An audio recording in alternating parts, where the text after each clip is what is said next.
तो दोस्तों आज हम पढ़ेंगे क्लास 9th हिस्ट्री का चैप्टर नंबर 4 जिसका नेम है फॉरेस्ट्री सोसाइटी एंड कॉलोनियलिज्म।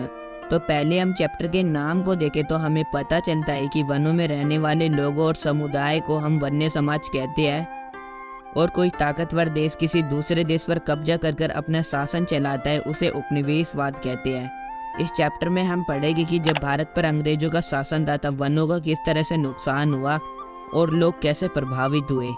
पहले हम भारत के बारे में पढ़ेंगे और फिर भारत से अलग देश इंडोनेशिया के बारे में। तो चलिए स्टार्ट करते हैं। वनों का जब नुकसान बहुत ही ज़्यादा हो रहा था तब उसके 4 मुख्य कारण थे: industries, farming, plantation, track sleeper. औद्योगिकरण के दौर में सन 1700 से 1995 के बीच लगभग 139 लाख वर्ग किलोमीटर में जंगलों को काटा गया था, जो दुनिया का कुल 9.3% एरिया को कवर करता था। और ये सिर्फ फैक्ट्रीज बनवाने के लिए और खेती बाड़ी करने के लिए अंग्रेजों ने इतने सारे जंगलों को कटवाया था। पहले हमारे हिंदुस्तान में कुल 6 हिस्से में खेती होती थी, मतलब हिंदुस्तान 6 हिस्सों में बटा हुआ है, लेकिन इसमें खेती सिर्फ एक हिस्से पर होती है। लेकिन अब ये आंकड़ा पहले से आधे तक पहुंच चुका है, क्योंकि हमारे देश की पॉपुलेशन बढ़ रही है और जैसे जैसे पॉपुलेशन बढ़ रही है वैसे वैसे फूड इंग्रेडिएंट की मांग भी बढ़ रही है।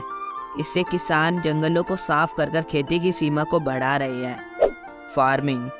औपनिवेशिक काल मतलब अंग्रेजों के शासन काल में खेती का बहुत तेजी से फैलाव हुआ, और ये इसलिए हुआ क्योंकि अंग्रेजों ने व्यावसायिक फसलें जैसे पटसन, गन्ना, कपास व अन्य फसलों को बढ़ावा दिया। मतलब अंग्रेजों ने किसानों से कहा कि तुम व्यावसायिक फसलों का उत्पादन करो, ये फसलें तुमसे हम खरीदेंगे।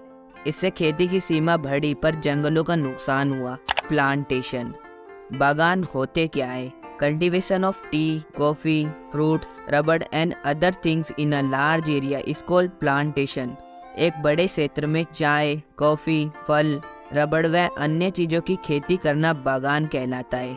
यूरोप में चाय और कॉफी की मांग जो है वो बढ़ती जा रही थी, इसलिए अंग्रेजों ने बड़े बड़े बागान बनवाए, जिससे वनों का नुकसान हुआ। अब अंग्रेजों ने सोचा कि भारत देश ज़्यादा डेवलप्ड कंट्री नहीं है, तो यहाँ के फार्मर्स भी नई जनरेशन के बारे में नहीं जानते होंगे, इसलिए अंग्रेजों ने यूरोप के बागानों के मालिकों को कम पैसों में बागानों को बेच दिया, जिससे बागानों पर घेराबंदी हो गई कि ये तुम्हारे बागान है और ये हमारे। फिर चाय और कॉफी की खेती शुरू। Track sleeper. 1850 के दशक में भारत में रेल लाइनों के लिए चीड़, साल, ठीक व जंगली लकड़ियों की मांग हुई, क्योंकि अंग्रेजों ने सोचा कि अगर हमें अपने व्यापार को बढ़ाना है तो हमें ट्रेन की जरूरत होगी और शाही सेना का एक जगह से दूसरी जगह आना जाना भी होगा, और ट्रेन चलानी है तो ट्रैक की जरूरत होगी।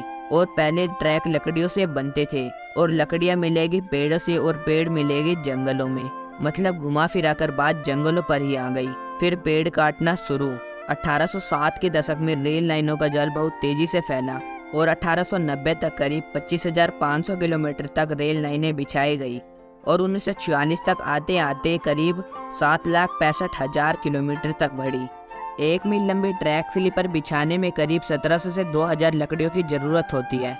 अगर हम एवरेज 900 पेड़ों को ले तो 1946 में करीब 2.3 बिलियन पेड़ों को काटा गया था। अब आप सोच सकते हो कि जंगलों का कितना ज्यादा नुकसान हुआ था। अभी तक आपने देखा कि वनों का नुकसान कितना ज्यादा हो रहा था, लेकिन तभी जर्मन के एक विशेषज्ञ बेंडिस को बुलाया जाता है। जब बेंडिस आता है और वनों को देखता है तो कहता है कि बस बहुत हुआ, अब हमें वनों को बचाना है, तो हमें वनों पर कुछ एक्ट लगाने पड़ेंगे। और उन्होंने भारतीय सरकार से बात करी और नियमों को लागू कर दिया। उस नियम से पेड़ों की कटाई पर तो पाबंदी हुई, लेकिन पशुओं को चराने पर भी बैन लग गया। यहाँ पर भी अंग्रेजों का ही फायदा हुआ, और वो ऐसे हुआ क्योंकि अंग्रेजों का पेड़ों से काम तो हो गया था, लेकिन गांव के लोगों का खाना भी जंगलों से ही आता था, और गांव के लोग पशुओं को चराने के लिए भी जंगलों में ही लेकर जाते थे। लेकिन अब एक्ट लगने के बाद वे जंगलों में नहीं जा सकते थे, और जो भी पेड़ काटता था उसे सजा मिलती थी। लोगों का जीवन कैसे प्रभावित हुआ? जंगलों पर एक्ट लगने के बाद जो ग्रामीण लोग थे उन्हें ईंधन, चारा, पत्ते जैसी चीजें नहीं मिल पा रही थी, और जो जंगलों के आसपास वाले इलाके थे उन्हें कंदमूल, फल, पत्ते, जड़ी बूटियां, खेती के लिए हल, औजार, बांस की टोकरी जैसी चीजें नहीं मिल पा रही थी, और जो लोग थे वे इल्लीगली जंगलों में जाकर लकड़ियों को चुराने लगे, और अगर उन्हें चौकीदार पकड़ लेता था तो चौकीदार उनसे घूस लेता था।